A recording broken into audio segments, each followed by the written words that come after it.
শোকে পাথর, তবু বাঁচার লড়াই থামছে না গৃহবধূর। 3 সন্তান নিয়ে আরামবাগের গৃহবধূর জীবন যুদ্ধ চলছে সকাল থেকে রাত।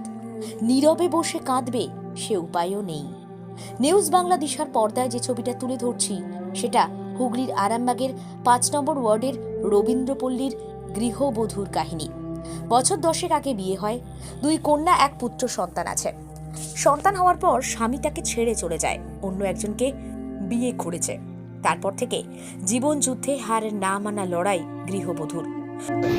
দাদা আমার কাছে থাকে না। কত বছর আগে বিয়ে হয়? আমার 10-12 বছরের বিয়ে হয়েছিল। বিয়ে মেয়ে হওয়ার আগেই ছেড়ে দিয়েছিল না? না, ছেলে মেয়েগুলো হওয়ার পরই ছিল। বিয়ে করে নিয়েছে? হ্যাঁ, বিয়ে করেছে।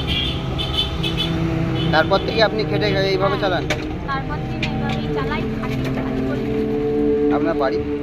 রবীন্দ্রপল্লী 5 নম্বর ওয়ার্ড। কখনো অন্যের বাড়িতে কাজ করছেন, ফাঁকা সময় পেলে কখনো আবার ঘুগনির দোকান চালাচ্ছেন।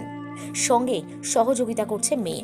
পড়াশোনার ফাঁকে যেটুকু সময় পায় মায়ের সঙ্গে থাকে, কাজ করছে এ দোকানে সে দোকানে।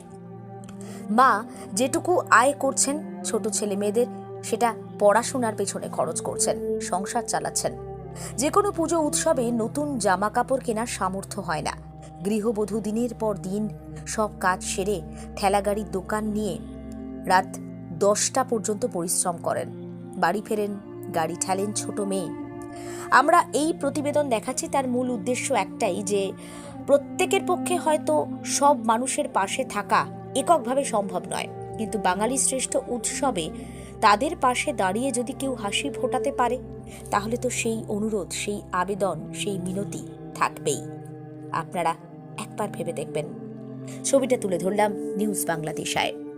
আনন্দ সকলের সঙ্গে ছড়িয়ে, আনন্দ সকলের সঙ্গে মিলিয়ে, আনন্দ সকলের সঙ্গে মিশিয়ে দিতে পারলে তবেই তার পূর্ণাঙ্গ যথার্থতা।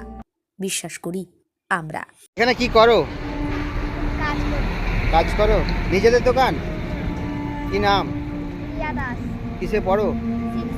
6-এ? এখানে কতক্ষণ ধরে কাজ করতে হয়? নিজে করো?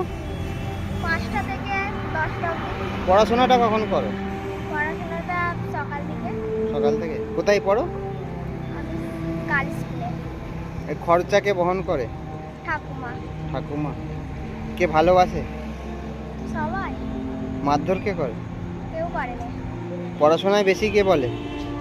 মা। মা। কোন স্কুলে পড়ো? গার্লসে। জামা প্যান্ট দেন? না, দিতে পারিনি, তখন হয় তখন দিই।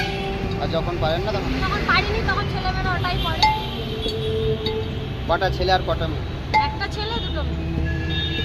দুটো মেয়ে পড়াশোনা করে? হ্যাঁ, 2টো মেয়ে পড়াশোনা করে। ছেলেটা হলো 1 বছর হলো ছেড়ে দিতে পারিনি আর টানতে। বড় মেয়েটা কিসে পড়াশোনা করে? বড় মেয়ে তো কিছু করে না, শিখছে না। শিখছে করে। বিক্রি বিক্রি করি। এই নিয়ে কি হয় বাচ্চাটা? আমার মেয়ে পড়াশোনা করে? ও কখন থেকে কখন থাকে? ও 5টা থেকে থাকে আমার সাথে, 10টা পর্যন্ত। প্রত্যেক দিন? কিসে পড়াশোনা করে? শিখছে। বাড়িতে কে কে আছেন? আমি, আমার মেয়ে আর মা। এভাবেই কতদিন চলছে? এই 10-15 দিন চলেছে। পড়াশোনা কিভাবে ইনকাম হয়? পড়ান কিভাবে?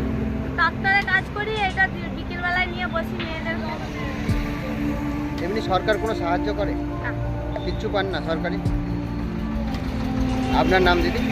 আমার নাম প্রিয়া দাস। মেয়ের নাম? প্রিয়া দাস। আপনার নাম? প্রিয়া দাস। আর মেয়ের নাম? প্রিয়া। প্রিয়া দাস। মালতীমাতা হাইস্কিং মিল আপনাদের জন্য নিয়ে এসেছে সম্পূর্ণ ঘরোয়া পদ্ধতিতে চাতালে শুকিয়ে তৈরি কৃষ্ণভোগ মিনিকেট, ডহর, বাঁশকাঠি, মহারাজা জিরাকাঠি ও দুধেশ্বরীর মতো উন্নত কোয়ালিটির চাল। মালতীমাতা হাইস্কিং মিলে প্রোপাইটার পবন নন্দী ও জীবন নন্দী। ঠিকানা সুপারা, চাদুর, আরামবাগ, হুগলি। যোগাযোগ নম্বর 7432074210 অথবা 8972452835। আরামবাগ মতিলাল টেলিশপ ও স্যামসাং সার্ভিস সেন্টার অনলাইন বা যে কোনো দোকানের থেকে সস্তা। আপনাদের সকলের প্রিয় মতিলাল মোবাইল তাই আজই আসুন। পুরানো মোবাইল সারানোর চেয়ে বেশি দামে এক্সচেঞ্জ, 0% ইন্টারেস্টে, 0 ডাউন পেমেন্ট, 0 কস্টে মোবাইল ফাইন্যান্সের সুবিধা। আমাদের ঠিকানা পুরাতন বাজার, আরামবাগ হেড পোস্ট অফিসের বিপরীতে, আরামবাগ, হুগলি। আমাদের যোগাযোগ নাম্বার 7001304430।